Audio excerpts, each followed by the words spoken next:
साधारण 1.5 तासाचा अंतर बोटीतून प्रवास करून जायला मिळणाऱ्या आनंदामध्ये आम्ही सर्वजण होतो. या अगोदर आम्ही कधीच एवढा वेळ नावेमध्ये प्रवास केलेला नव्हता. त्यामुळे जाताना 1.5 तास आणि येताना 1.5 तास अशा पद्धतीने तब्बल 3 तासाचा प्रवास हा नावेमधून होता. किरण, सागर, मकरंद, नागेश आणि मी म्हणजे संतोष खूप दिवस जंगल ट्रेकिंगसाठी प्लॅन करत होतो. परंतु कित्येक दिवसानंतर सुट्टीच्या दिवशी आमचा प्लॅन सक्सेसफुल झालेला होता. संध्याकाळी 6 वाजता आम्ही एका नाईट कॅम्पिंग कॅम्पमध्ये मुक्कामासाठी गेलो. आमच्या समवेत बरेच लोक त्या ठिकाणी होते. तब्बल 60 लोक त्या ठिकाणी राहण्यासाठी आले होते. बराच वेळ गप्पा मारून मस्त जेवण झाल्यानंतर आम्ही बाथरूमसाठी म्हणून नदीच्या कडेला आलो. तेव्हा एकसारख्या 6 ते 7 बोटी आम्हाला कडेने लावलेल्या दिसल्या. त्या पाण्यामध्ये तरंगत होत्या. त्यामध्ये एक गोष्ट जरा विचित्र वाटली. त्यातील 72 नंबरची जी बोट होती त्यामध्ये कोणीतरी झोपल्यासारखे दिसत होते. बाथरूम करून पुन्हा आम्ही आमच्या टेंटमध्ये गप्पा मारत बसण्यासाठी गेलो. तेवढ्यात फायर कॅम्प सुरू करण्यासाठी येथील टेंटच्या मालकाने शेकोटी केली. शेकोटी पेटवली. नंतर एक छोटासा साऊंड लावण्यात आला आणि त्यावरती गाणे सुरू झाले. प्रत्येक जण आपापल्या धुंद आनंदामध्ये नाचत होता. मध्यरात्रीची वेळ झाली. कॉफी पिण्याची हुक्की आली. सगळ्यांनी मिळून एकत्रित कॉफी पिण्याची इच्छा कॅम्प मालकाकडे केली. त्याने सुंदर अशी कॉफी बनवून दिली. थोड्या वेळानंतर पुन्हा एकदा वॉशरूमसाठी म्हणून आम्ही त्या ठिकाणी गेलो. त्यावेळेला मात्र आम्हाला तिथे केवळ एकच बोट दिसली. तिचा नंबर 72 होता. ती जी 72 नंबरची बोट होती ती एकटीच त्या ठिकाणी दिसत होती. बाकीच्या 6 बोटी दिसत नव्हत्या. त्या कुठे गेल्या याचा विचार आम्ही करत होतो. कारण 1 तासापूर्वी ती बोट आम्ही त्या ठिकाणी पाहिलेली होती. किरण मला म्हणाला, सर, मला जरा वेगळी जागा वाटत आहे. नागेश म्हणाला, आपण नवीन जागा आल्यानंतर सगळ्यांना ती जागा वेगळीच वाटते. मकरंद यांनी सिगारेट पेटवली आणि तो त्या बोटीच्या दिशेने चालत जाऊ लागला. बोटीच्या दिशेने चालत जात असताना सागर हा सुद्धा त्याला म्हणाला की मी सुद्धा तुझ्यासोबत येतो. ते दोघेही जण त्या बोटीत बसून सिगरेट स्मोकिंग करणार होते. टेंटच्या ठिकाणी सिगारेट ओढण्यासाठी मज्जा होता. केवळ या कारणामुळे ते दोघेही बोटीच्या दिशेने गेले आणि त्या ठिकाणी स्मोकिंग करत त्या बोटीच्या अलीकडे असलेल्या दगडावरती बसले. उद्या सकाळी काय प्लॅन आहे, किती वाजता उठायचे, कशा पद्धतीने, किती वेळामध्ये काय आवरून घ्यायचे यावरती नागेश, संतोष आणि किरण हे तिघेही जण चर्चा करत होते. तेवढ्यात टेंट फायर कॅम्पिंगचा जो मालक होता तो वरून ओरडू लागला, पाण्याजवळ रात्री जाऊ नका, लवकरात लवकर इकडे या, तेथे थांबू नका, त्या दगडाजवळ सुद्धा थांबू नका. त्याच्या ओरडण्यामध्ये एक प्रकारची काळजी होती. आम्ही सर्वजण लगेच त्या ठिकाणाहून आमच्या तंबूच्या दिशेने वरती आलो. हा काय प्रकार आहे हे आम्हाला लगेचच समजले नाही. परंतु मी स्वतःहून त्याला विचारले, एवढे ओरडण्यासारखे काय आहे? तेव्हा त्याने विषय बदलून सांगितले, पाण्यामध्ये मगरी आहेत, सुसरी आहेत. त्या रात्रीच्या वेळी मगरी ह्या किनाऱ्यालगत येतात, म्हणून मी तुम्हाला सावध केले. बापरे, म्हणजे या एवढ्या मुख्य पाण्यामध्ये मगर, सुसर यासारखे प्राणी सुद्धा आहेत तर? आम्ही सर्वांनी आश्चर्यकारक मुद्रेने त्याला प्रश्न विचारला. तो म्हणाला, अहो, हे धरणाचे बॅकवॉटर आहे. येथे मासे, मगरी, सुसरी, मोठे साप, आजगर हे पाण्यामध्ये तर असणारच. त्याने विषय टाळून नेला. जे सत्य होते त्याच्या तोंडातून बाहेर आले नाही. केवळ पाण्यामध्ये वेगवेगळे प्राणी असतात हे सांगून त्याने वेळ मारून नेली. आम्ही दुसऱ्या दिवशी सकाळी लवकर उठून प्रवासासाठी निघणार होतो. परंतु रात्री खूप उशीर झाल्यामुळे आम्ही लवकर उठू शकलो नाही आणि इथूनच खऱ्या अर्थाने आमचा पाठलाग सुरू झाला. एका पाठोपाठ एक करत 6 बोटी आम्हाला पाण्यामध्ये दिसत होत्या. ज्या 6 बोटी रात्री आम्हाला त्या जागी दिसल्या नव्हत्या केवळ 72 नंबरची एक बोट किपर मोठ्या दगडाच्या पलीकडे रात्री दिसत होती. त्यामध्ये 6 या पद्धतीने लोक जाणार होती. 7वी बोट जी होती ती केवळ दूरवर त्या दगडाच्या पलीकडे होती, ज्या दगडावरती रात्री सागर आणि मकरंद दोघेजण सिगारेट ओढत बसलेले होते. तोच मोठा दगड होता ज्याच्या पलीकडे उभारलेली 72 नंबरची बोट तंबूच्या कॅम्पच्या मालकाला दिसलेली नव्हती. आम्ही सर्वजण कसेबसे आंघोळ करून नाश्ता करून सोबत असलेले जेवणाचे पार्सलचे पाकिट आमच्या जवळ घेतले आणि खाली पाण्याच्या दिशेने वेगाने आलो. आम्ही त्या ठिकाणी येईपर्यंत सर्व 6 बोटी निघून गेलेल्या होत्या. आमच्या लक्षात येईना आम्हाला सोडून सर्वजण का निघून गेले. बहुधा आम्हाला उशीर झाल्यामुळे ते निघून गेले असावेत. इतक्या 7वी बोट आम्हाला पाण्यामध्ये उभारलेली दिसली. त्या बोटीवरती 72 नंबर असे लिहिलेले होते. मकरंद म्हणाला, आपल्या नावाची बोट इथे आहे, काळजी नसावी, चला बोटीमध्ये बसूयात. आम्ही सर्वजण बोटीमध्ये बसलो. आतमध्ये गोलाकार भागात एक वृद्ध व्यक्ती जो अतिशय हडकुळा आणि केस वाढलेले होता तो झोपलेला होता. तो व्यक्ती आम्हाला पाहून म्हणाला, तुम्हाला खूप उशीर झाला आहे, या बोटीमध्ये बसू नका. नागेश समोर बोट दाखवत त्या म्हाताऱ्या व्यक्तीला म्हणाला, कुठे काय उशीर झालाय, समोरच 6 बोटी जाताना दिसत आहेत ना पाण्यात, त्यांच्या पाठोपाठ आमची बोट लावा, आपण वेळेत पोहोचू. तो वृद्ध व्यक्ती आम्हाला बजावून सांगत होता की आता उशीर झाला आहे, तुम्ही प्रवासाचा आग्रह धरू नका. किरण त्या म्हाताऱ्या व्यक्तीवर चिडला, तुम्हाला यायचं नाही हे सांगा ना, आम्ही ते पैसे भरून जंगल ट्रेकिंगसाठी आलो आहोत आणि तुम्ही आम्हाला चक्क या कॅम्पमध्येच मुक्काम करायला सांगता. चला, हवे तर पैसे जास्त घ्या, परंतु त्या समोरच्या बोटीच्या पाठोपाठ आमची बोट लावा. त्या म्हाताऱ्याच्या दिशेने बोटीमध्ये चालत निघाला आणि त्याला रागाने म्हणाला, चला लवकर, उशीर करू नका, काय 500 रुपये वाढवून देतो. तो म्हातारा व्यक्ती 5-6 जणांसमोर काहीही न बोलता डिझेल इंजिन स्टार्ट करून बोट सुरू करून त्या 6 बोटींच्या पाठोपाठ निघाला. बाजूला निसर्गरम्य वातावरण होते. दुतर्फा उंचच्या उंच पर्वतरांगा, अथांग पसरलेले पाणी आणि त्या पर्वतरांगांवरती असणारी जंगल संपत्ती, प्रचंड वृक्षवेली यांनी भरलेला तो निसर्गरम्य परिसर. प्रवासाला सुरुवात झाल्यानंतर सर्व सहकारी इतके खुश होते की त्यांनी त्या म्हाताऱ्या व्यक्तीकडे लक्ष दिले नाही. फोटो काढणे, दुर्बिणीतून दूरवरचे दृश्य पाहणे, मोठ्या कॅमेऱ्यातून शूटिंग करणे यामध्ये सर्वजण मग्न होते. खूप वेळ प्रवास केल्यानंतर त्यांच्या लक्षात आले की बोट ज्या दिशेने निघालेली आहे तिच्या समोर असलेल्या 6च्या 6 बोटी खूपच दूरवर निघून गेलेल्या आहेत. दुर्बिणीतून ते अंतर जवळजवळ 8 किलोमीटर लांब वाटत होते. किरण म्हणाला, आपण खूपच मागे राहिलेलो आहोत, आपण त्या ठिकाणी लवकर पोहोचणार का. त्याच वेळेला मी आणि नागेश या दोघांनी म्हाताऱ्या व्यक्तीला विचारण्यासाठी मागे वळून पाहिले तेव्हा बोटीमध्ये कोणताही व्यक्ती दिसला नाही. हे कसे शक्य आहे, 100 ते 150 फूट खोल पाण्यामध्ये या अथांग धरणाच्या बॅकलॉक वॉटरमध्ये ही व्यक्ती गेली तरी कुठे. नागेश, सागर, किरण, मकरंद आणि मी, आम्ही 5ही जण एकमेकांकडे पाहू लागलो. दूरवर अथांग पसरलेल्या त्या पाण्यामध्ये केवळ आम्ही 5 जण बोटीमध्ये होतो. जी व्यक्ती होती ती म्हातारी वृद्ध व्यक्ती नेमकी कुठे गेली हे काहीच कळत नव्हते. आता पुढे बोट निघाली होती.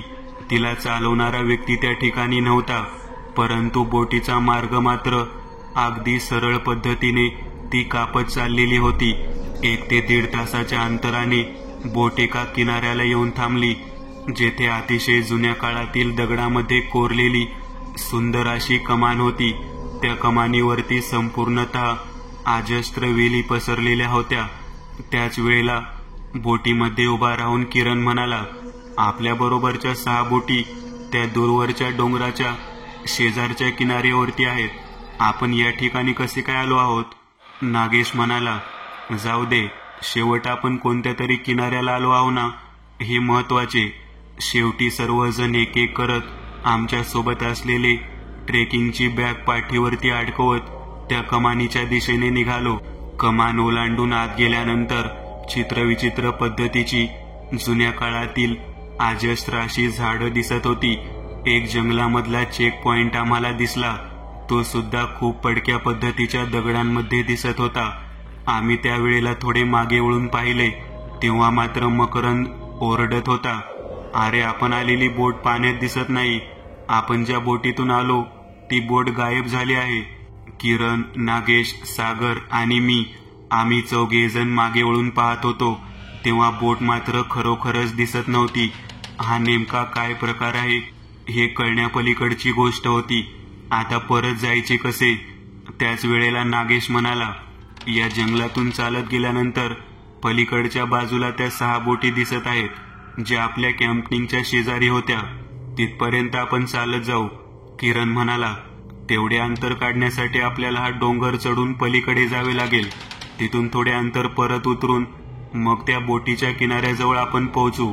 येथील अजस्त्र वेली, झाडं हे पाहता मला वाटतं हे अंतर कापण्यासाठी भरपूर वेळ जाणार. मला वाटतं आपण लवकरात लवकर हे अंतर कापणे गरजेचे आहे. या जंगलातून, या पर्वतमय भागातून जाताना खूप वेळ होऊन संध्याकाळ व्हायला नको म्हणजे झालं. जर संध्याकाळ झाली आणि तेथील ते 6 बोटवाले लोक जर निघून गेले मग आपण परत जायचं कसं? मकरंद घाबरलेला होता. तो म्हणाला, हा सर्व प्रकार विचित्र पद्धतीचा वाटत आहे.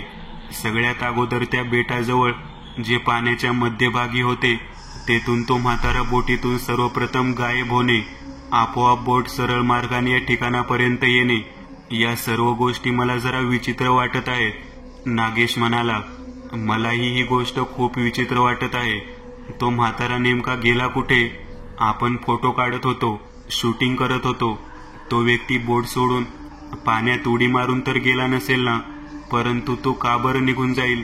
नक्कीच ही जागा भयानक वाटते. सागर म्हणाला, आता बोलण्यात वेळ घालवू नका. ही जी समोर दिसत आहे ती कमान पार करून आपल्याला हा डोंगर पार करायचा आहे. डोंगर पार झाल्यानंतरच खाली उतरून गेल्यावर आपल्या कॅम्पिंग मधल्या लोकांची गाठ पडेल आणि आपण त्या 6 बोटीतून ऍडजस्ट होऊन परत कॅम्पिंगच्या ठिकाणी जाऊ शकू. चला लवकर निघा इथून. आम्ही एका पाठोपाठ एक त्या विचित्र पद्धतीच्या कमानीजवळ असलेल्या चेकपोस्ट जवळ आलो. चेकपोस्टची अवस्था अतिशय दयनीय स्थितीमधली होती. 1 वर्ष बंद पडलेल्या अवस्थेतले ते चेकपोस्ट दिसत होते. त्या ठिकाणी थांबलो. गर्द झाडी आणि अशा अवस्थेत साधा सूर्याचा किरण सुद्धा त्या जंगलात प्रवेश करू शकणार नाही असे वातावरण होते. त्या चेकपोस्ट जवळ पोहोचल्यावर तेथे कोणताच व्यक्ती प्रथम दिसला नाही. एक गेट होते जे खूपच उंच होते, त्याला ग्रिल होते आणि बहुधा चेकपोस्टवरती चेकिंग झाल्यानंतर गेट उघडून आतमध्ये प्रवेश करता येणार होता. एका पाठोपाठ एक आम्ही त्या चेकपोस्ट जवळ येऊन थांबलो. आजूबाजूला पाहिलं तर कोणीच दिसत नव्हतं. इतक्यात नागेश म्हणाला, कोण आहे का इथे? त्याच वेळेला चेकपोस्टच्या मागच्या भागातून हातात बंदूक घेतलेला एक व्यक्ती चालत येताना दिसला. दिवसा डोळे आताच बंदूकधारी व्यक्ती या जंगलात काय करत असेल याचा विचार मनात आला. तेवढ्या त्याच्या युनिफॉर्मवरून आमच्या लक्षात आले तो वनामध्ये काम करणारा अधिकारी असावा. आम्ही त्या ठिकाणी त्या व्यक्तीला विचारले की आम्हाला आत जायचे आहे, हे गेट उघडता का? त्या व्यक्तीने आमच्याकडे पायापासून डोक्यापर्यंत पाहिले. त्याचे डोळे भेसूर होते. त्याच्या मिशा अतिशय झुपकेदार होत्या. त्याने आम्हाला सांगितले, या गेटमधून आत गेलेला व्यक्ती संध्याकाळ होण्याच्या अगोदर परत येणे गरजेचे आहे, अन्यथा तो परत कधीच येत नाही. मग कुठे जातो? हे जंगल आहे, रातच्या जनावरांचं स्थळ, त्यामुळे सांगतो आत गेलात तर संध्याकाळच्या आत परत येणे गरजेचे आहे.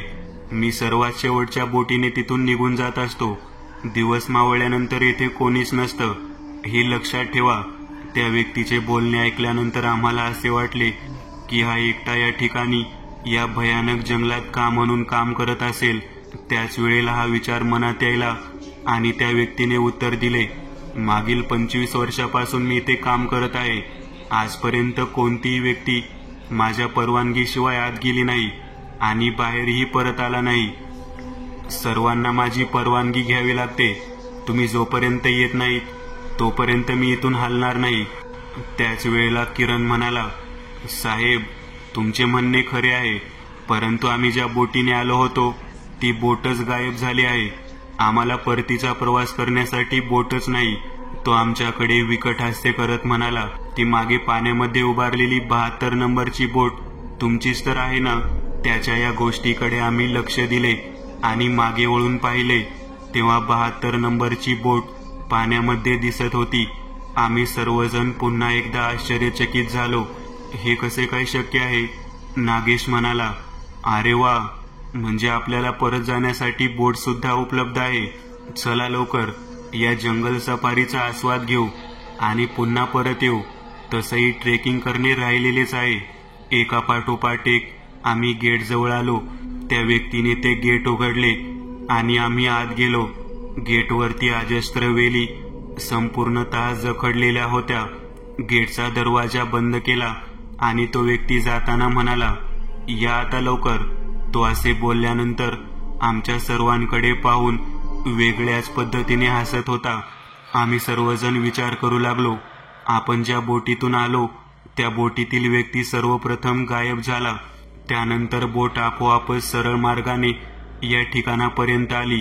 त्याचबरोबर पुन्हा बोटीतून उतरल्यानंतर ती बोट सुद्धा गायब झाली. हा सर्व प्रकार खूपच वेगळा आहे.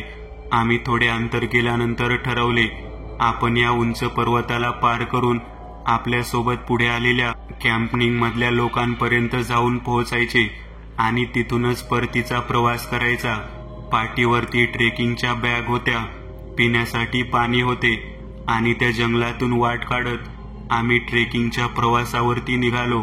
थोडे अंतर गेल्यानंतर जंगलामध्ये आमच्या बाजूने कोणीतरी चालत आहे असा सारखा भास होऊ लागला. एकमेकाला आधार देत आम्ही चालत होतो, परंतु विचित्र पद्धतीचे आवाज यायला सुरुवात झाली. खूप अंतर पार करून गेलो. वर चढत असताना वेगवेगळ्या वेली, प्रचंड महाकाय वृक्ष आम्हाला अडथळे निर्माण करत होते. पर्वताच्या दिशेने वर चढत असताना एकमेकाला आधार देत आम्ही भरपूर अंतर पार केले होते, परंतु कोण ना कोणतरी आमच्या पाठीमागे आहे असे आम्हाला प्रत्येकाला वाटत होते. मी सागरला म्हणालो, सागर, आपण या ठिकाणी थोडा वेळ बसूयात, मग थोडे अंतर पार करून नंतर जाऊ. सर्वजण बऱ्यापैकी विश्रांती घेण्यासाठी एका झाडाच्या बुंद्याजवळ बसलो. त्यावेळेला आम्हाला जाणवले की कोणीतरी आमच्या बरोबर चालत आहे आणि त्यांच्या पावलांचा पालापाचोळ्यावरती चालतानाचा आवाज आम्हाला येत आहे. गर्द झाडी असल्यामुळे अगदी व्यवस्थित पद्धतीने काहीच दिसत नव्हते. किरण म्हणाला, मला अगदी सुरुवातीपासून असे वाटते की आपण एका भयानक पद्धतीच्या ट्रेकिंग वरती आलेलो आहोत. हा साहसी अनुभव आहे. न घाबरता आपण हे अंतर पार करणे गरजेचे आहे. कोणत्याही प्रकारच्या आवाजाला घाबरू नका.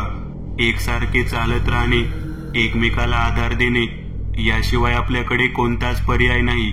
बोलणे सुरू होते आणि कोणतरी स्त्री हसत आहे असा आवाज येत आहे.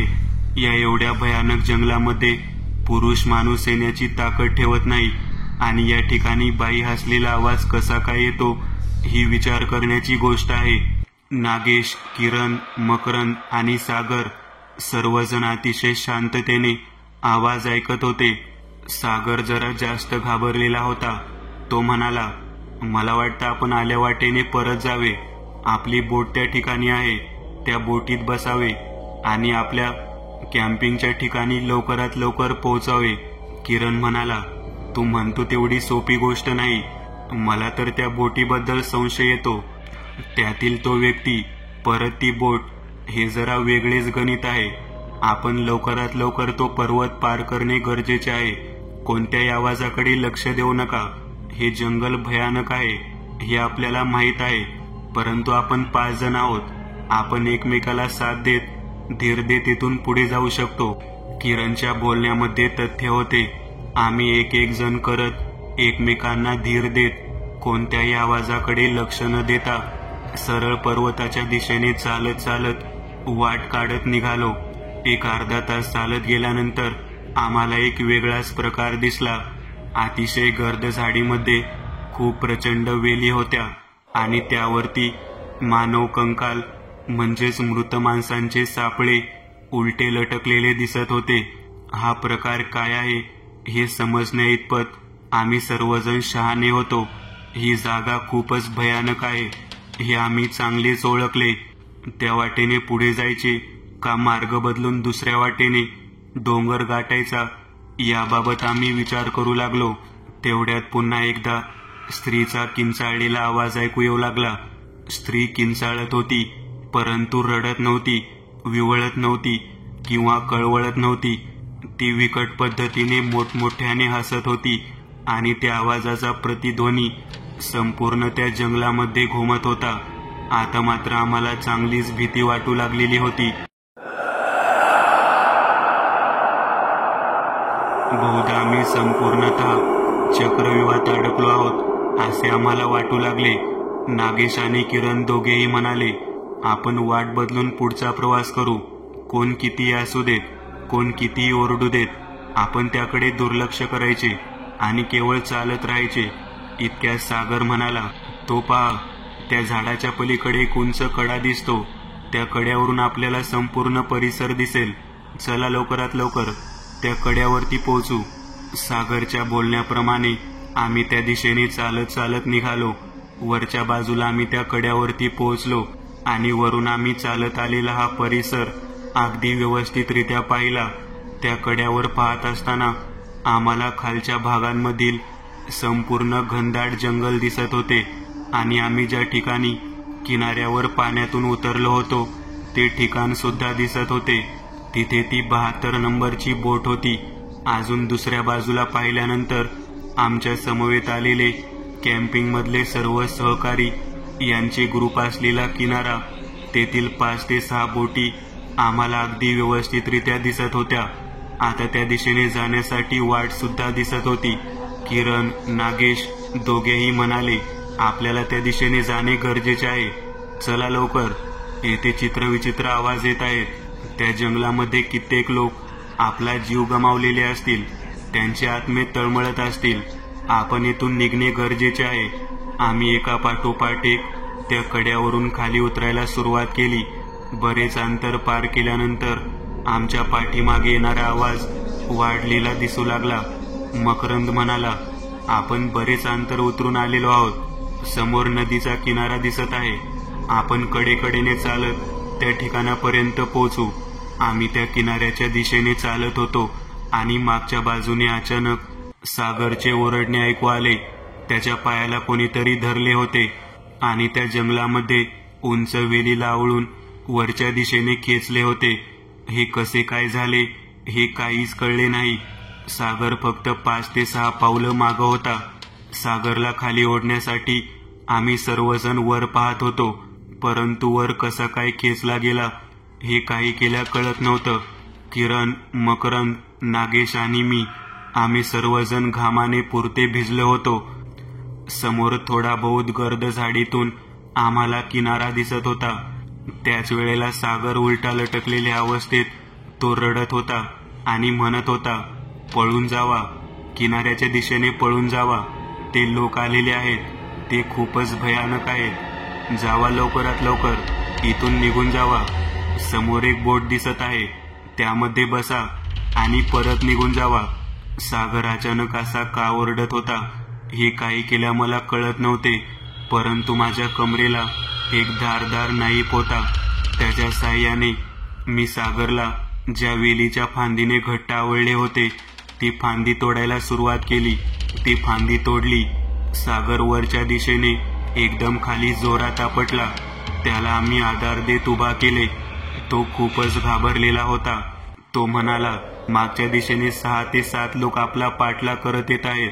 त्यांच्या हातामध्ये शस्त्र आहे. आपल्याला लवकरात लवकर समोर दूरवर किनाऱ्यावर असलेल्या बोटीच्या दिशेने जाणे गरजेचे आहे.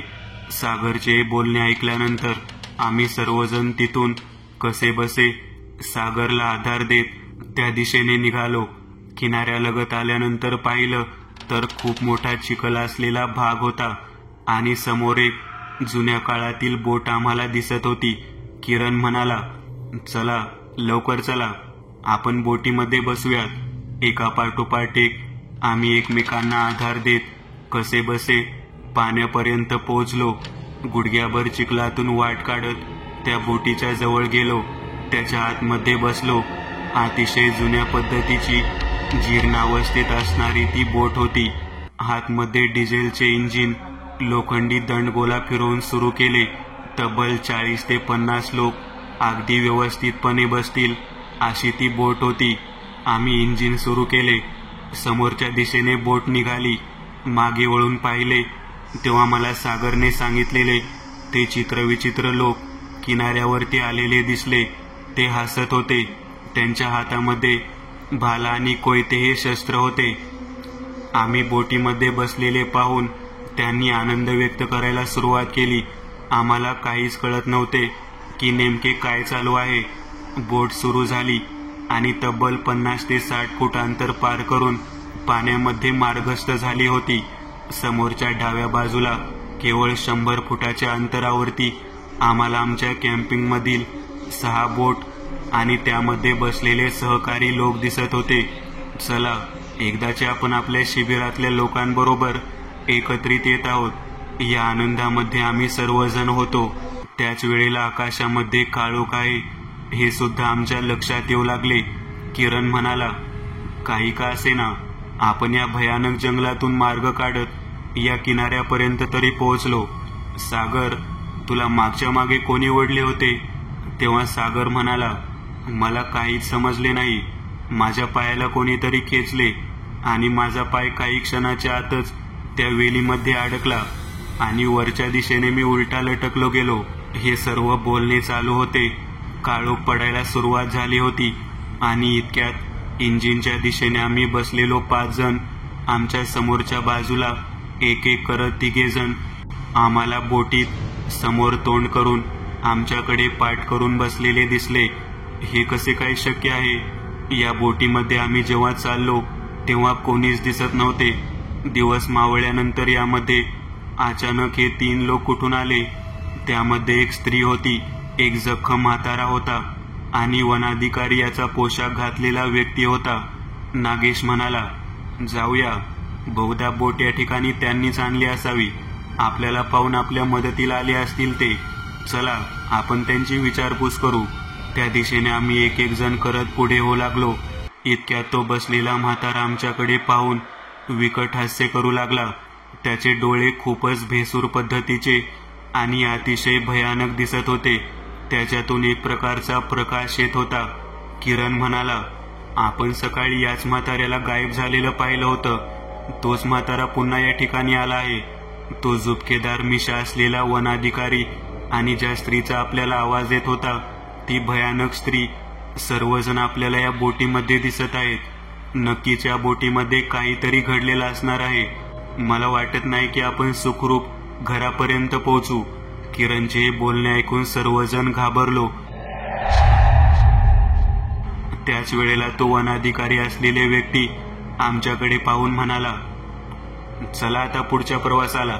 मी तुम्हाला सांगितलं होतं, कमानीच्या आतून तुम्ही आत गेलेला आहात तर कमानीच्या आतूनच तुम्हाला पुन्हा बाहेर यावे लागेल. तुम्ही तर या कमानीच्या आतमध्येच आहात. बाहेर कधी जाणार? मी तुम्हाला पुढच्या प्रवासासाठी घेऊन जाण्यासाठी इथपर्यंत आलेलो आहे. त्याच्याशी आमचे बोलणे सुरू होते आणि तेवढ्यात तिसरी व्यक्ती म्हणजे ती भयानक स्त्री ती सुद्धा आमच्याकडे पाहून विकट हास्य करू लागली. दगडावर बसून सिगरेट ओढता का? माझ्या लेकराला किती पोळला असेल माहिती आहे का? मी तेव्हापासून तुमचा पाठलाग करत आहे. हे सर्व बोलणे ऐकल्यानंतर आम्ही आश्चर्यचकित झालो. मकरंद आणि सागरकडे पाहत मी म्हणालो, शांततेने यांचे बोलणे ऐकून घ्या. यांना जर आपल्याला मारायचे असते तर त्यांनी जंगलातच मारून टाकले असते. ते आपल्याला काहीतरी सांगू इच्छित आहेत. केवळ शांतचित्ताने ते कोठे नेतात ते पाहूया. सागर आणि मकरंदला मी सांगितलेल्या सूचनेमुळे दोघेही शांत बसले. पण आम्हाला कळेना की त्या दगडावरती तिचे लहान लेकरू आहे म्हणजे नेमकं काय.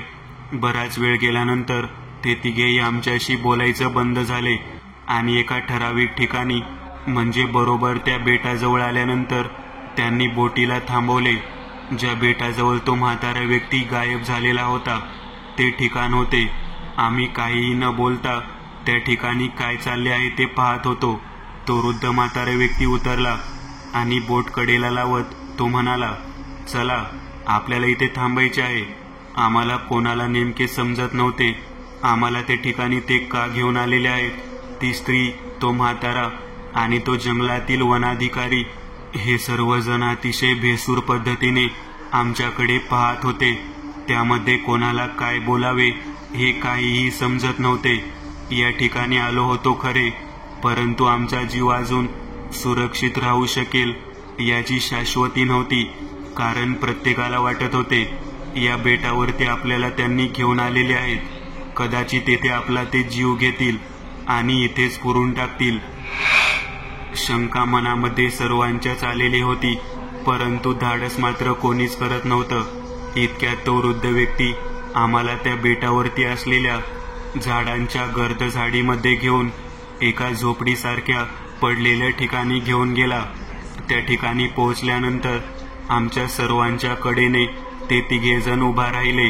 त्या झोपडीच्या आतमध्ये एक भली मोठी वस्तू लपवून ठेवली होती असे आम्हाला दिसत होते. ती वस्तू काय होती हे कळणे अगोदर ती विचित्र स्त्री आमच्या समोर उभी राहिली आणि म्हणू लागली, माझ्या लेकराला किती पोळत आहे, त्याला तिथून बाहेर काढा. तुम्ही जर त्याला तिथून बाहेर काढलं तर मी तुम्हाला इथून सहज सोडून देईन. आम्ही कित्येक वर्ष झाले इथे अडकलेलो आहोत. मला आशा आहे की तुम्ही आम्हाला इथून बाहेर काढताल. वनाधिकारी सुद्धा त्याच भाषेमध्ये बोलू लागला. मी नागेश आणि किरणला म्हणालो, मी तुम्हाला म्हणालो होतो ना, यांना जर आपल्याला मारायचं असतं तर यांनी अगोदरच जंगलामध्ये मारले असते. नक्कीच या आत्म्यांना मुक्ती हवी आहे आणि मुक्ती मिळवण्यासाठी ते आपल्याला दया याचना करत आहेत. त्यांची कोणती तरी गोष्ट कुठेतरी अडकलेली आहे, ती बाहेर काढण्यासाठी ते तडफडत आहेत. आमच्या सर्वांमध्ये बोलणे चालू होते आणि त्या सर्वच्या सर्व बोलणे त्या तीनही जणांना संपूर्ण स्पष्ट कळत होते. ते तिघेही लोक म्हणाले, केवळ मध्यरात्रीच्या वेळी चंद्राच्या प्रकाशामध्ये त्या दगडावरती बसणारी व्यक्ती आमचे काम पूर्ण करू शकेल हे आम्हाला माहीत होते. तुम्ही या 5 जणांपैकी केवळ 2 व्यक्ती दगडावरती बसलेले होते. त्या ठिकाणीच आमच्या सर्वांची बैठक होती. माझं तानं बाळ खूप मोठमोठ्याने रडत, मला त्याच्या रडण्याचा आवाज सहन होत नाही. ती स्त्री सर्व घटना सांगत होती, पण आम्हाला नेमकं कळत नव्हतं की आम्ही त्यांना कशा प्रकारे मदत करू शकतो. त्यावेळेला किरण म्हणाला, आम्ही तुम्हाला कशा प्रकारे मदत करू शकतो, आम्ही तुमचे काय नुकसान केले आहे. त्यावेळेला त्या वृद्ध म्हाताऱ्याने सांगायला सुरुवात केली. तो व्यक्ती म्हणाला, माझं नाव आप्पा, ही ठकू आणि तो माझा भाऊ लिंगो. ज्या ठिकाणी तुम्ही त्या तंबूमध्ये राहत होता ती संपूर्ण जागा आमच्या मालकीची आहे. त्या व्यक्तीने आम्हाला डोंगर माळावरती कशा पद्धतीने पैसे कमावू शकता याबद्दल सांगितले. आम्ही सर्वजण मिळून त्याच्यासोबत काम करायला तयार झालो. आम्ही 3 व्यक्ती या ठिकाणी होतो. माझा लहान भाऊ लिंगो वनाधिकारी होता. माझी बहीण ठकू, तिचा नवरा राया हा आम्हाला सर्व कामांमध्ये मदत करत होता. आम्हाला या ठिकाणी डोंगर माळावरती प्रवासी लोकांना राहण्यासाठी जागा उपलब्ध करून द्यायची म्हणून आताचा मालक असणारा प्रभू याने चांगला प्रस्ताव दिला. यासाठी त्याने पुढाकार घेऊन सर्वात पहिला कॅम्पिंग क्लब सुरू केला. शहरातून लोक येत होते. कॅम्पिंग क्लबमध्ये राहण्यासाठी, तेथील बोटिंगचा आनंद घेण्यासाठी वाटेल तेवढे पैसे देत होते. त्यानंतर ती स्त्री बोलू लागली. ती म्हणाली, मी पोटभर जेवण बनवून खाऊ घालत होते. माझा नवरा राया हा बोट चालवण्याचं काम करायचा. बरेच दिवस चांगले फायद्याचे चाललेले होते. माझ्या नवऱ्याने घेतलेली भाड्यावरची बोट तिचे पैसे फेडून ती स्वतःच्या नावावर करून घेतली. प्रभू हा खूप चांगला व्यक्ती होता. त्याने आम्हाला जगण्याचं चांगलं साधन म्हणून दिलं होतं. प्रभू आमची मैत्री खूप वाढत गेली. माझा भाऊ लिंगो वनाधिकारी होता. त्याला किती वेळा माझा नवरा या जंगलातील चेक पॉइंट पर्यंत सोडायला येत असे.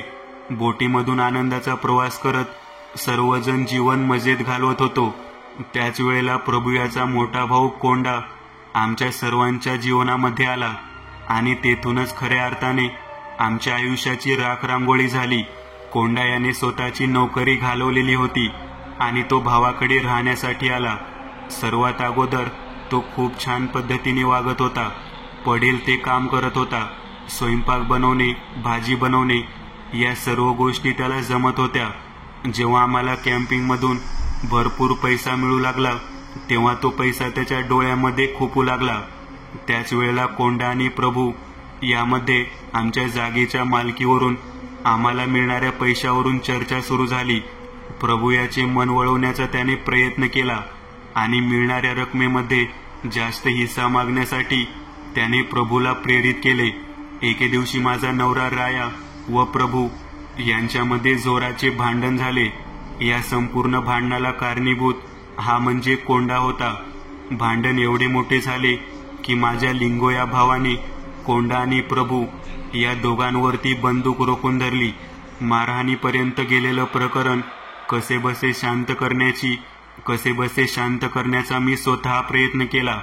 त्या दोन्ही भावांना माझ्या भावंडांनी त्या जागेतून हाकलून दिले. आम्ही आमच्या स्वतःच्या बळावरती व्यवसाय सुरू केला आणि इथूनच खऱ्या अर्थाने त्या दोघांनी आम्हाला संपवण्याचा प्रयत्न सुरू केला. सर्वात अगोदर माझ्या नवऱ्याला चेकपोस्टच्या आतमध्ये जंगलात या दोघांनी फासावर लटकून मारले. ही घटना आमच्यापर्यंत पोहोचली तेव्हा आम्ही सर्वजण माझ्या लहान मुलासह बोटीमधून त्या ठिकाणापर्यंत जाण्यासाठी निघालो. तेव्हा या 72 नंबरच्या बोटीला या बेटाजवळ एका प्लास्टिकच्या बरणीसारख्या डब्यात जिलेटन कांडी ठेवून त्यांनी आमची बोट बरोबर या ठिकाणी आल्यानंतर मोठा स्फोट घडवला. यामध्ये ही बोट बेटावरती उडून या ठिकाणी पालथी पडली. तिला लागलेली आग यामध्ये लेकरू होरपळून गेलं. या बेटावरती आमच्या प्रेताचे तुकडे छिन्नविछिन्न अवस्थेत पडलेले आहेत. सर्वात अगोदर जो तुम्हाला आत्मा दिसला तो वृद्ध म्हातारा व्यक्ती आप्पायाचा होता. त्यानंतर चेकपोस्टवरती वनाधिकारी असणारा माझा भाऊ लिंगो याचा आत्मा होता. माझ्या नवऱ्याला ज्या ठिकाणी मारलं त्या ठिकाणी उलट्या अवस्थेत लटकलेलं हाडांचा सांगाडा दिसला. तो माझ्या नवऱ्याच्या शरीराचा भाग होता. सर्वात शेवटी त्या ठिकाणी जो लहान बाळ रडलेला आवाज आला तिथे माझा आत्मा तडफडतो. जेव्हा कोणी व्यक्ती त्या मोठ्या दगडावरती बसते तेव्हा आम्ही सर्वजण एकत्रित या ठिकाणी जमतो. तुम्ही सर्वजण मध्यरात्री त्या ठिकाणी त्या दगडावरती आला होता. आजपर्यंतच्या इतिहासात केवळ मध्यरात्री येणारे तुम्हीच लोक होता, म्हणून आम्ही तुम्हाला आमच्या या कामासाठी हेरलं. यामध्ये आम्हाला ही 72 नंबरची बोट उपयोगी ठरली, जी बोट केवळ तुम्हा 5 लोकांना आज दिसत होती. या अगोदर फक्त एकाच व्यक्तीला ही बोट दिसलेली आहे, तो म्हणजे कोंडा, जो प्रभूचा भाऊ होता. त्याला आम्ही त्या जंगलात लटकवून मारलं, परंतु आमच्या आत्म्यांना मात्र मुक्ती मिळाली नाही. याचं कारण एकच, आमचं शरीर अजूनही अस्थि विसर्जनासाठी तडफडत आहे. केवळ तुम्ही 5 लोक आम्हाला मुक्ती देऊ शकता. या ठिकाणी जी बोट झोपड्याच्या भागामध्ये पालथी पडलेली दिसते त्या बोटीला इथे असलेल्या जाळून टाका. हा इथला भाग जाळल्यानंतर येथील राहिली राख, त्यामध्ये सापडणारी हाडे तुम्ही सर्वांनी पाण्यामध्ये फेकून द्या. आमचे भरकटणाऱ्या आत्म्यांना शेवटची मुक्ती मिळेल. ठकूबाई हिचा आत्मा तर आमच्याशी सविस्तर पद्धतीने बोलत होता आणि स्वतःच्या मुक्तीसाठी गयावया करत होता. आमच्या जवळच्या पाठीला अडकवलेल्या साहित्यामध्ये एक मेणबत्ती, एक काडी पेटी होती. आम्ही त्या ठिकाणी त्या झोपड्याला पेटवून दिले. संपूर्ण भाग जळालेला पाहून मागच्या दिशेने तंबूच्या ठिकाणी निघालेले 6 बोटीतले ते कित्येक लोक बोट फिरवून आमच्याकडे येऊ लागले. कोणती तरी मोठी दुर्घटना झाली आहे असे त्यांना वाटले आणि ते आमच्या दिशेने येत होते. संपूर्ण भाग जळून खाक झालेला होता. आम्ही 5 जणांनी त्या झोपडीच्या बाजूला असलेले जळालेल्या अवस्थेतले प्रेतांचे हाडाचे भाग उचलले आणि पाण्यामध्ये टाकून दिले. जेव्हा मी ते भाग पाण्यात विसर्जित केले तेव्हा त्यांचे आत्मे प्रत्यक्ष आमच्या समोर हास्यमुद्रेमध्ये दिसत होते.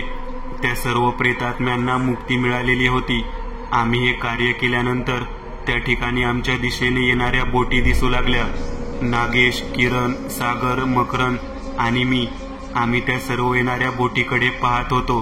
त्याच वेळेला समोर 72 नंबरची बोट पाण्यामध्ये चालू स्थितीत आम्हाला दिसली. आता मात्र आम्हाला लक्षात येईना की या सर्व आत्म्याला मुक्ती मिळाली आहे. मग ही भयानक झपाटलेली बोट पुन्हा आमच्या समोर कशी काय आली?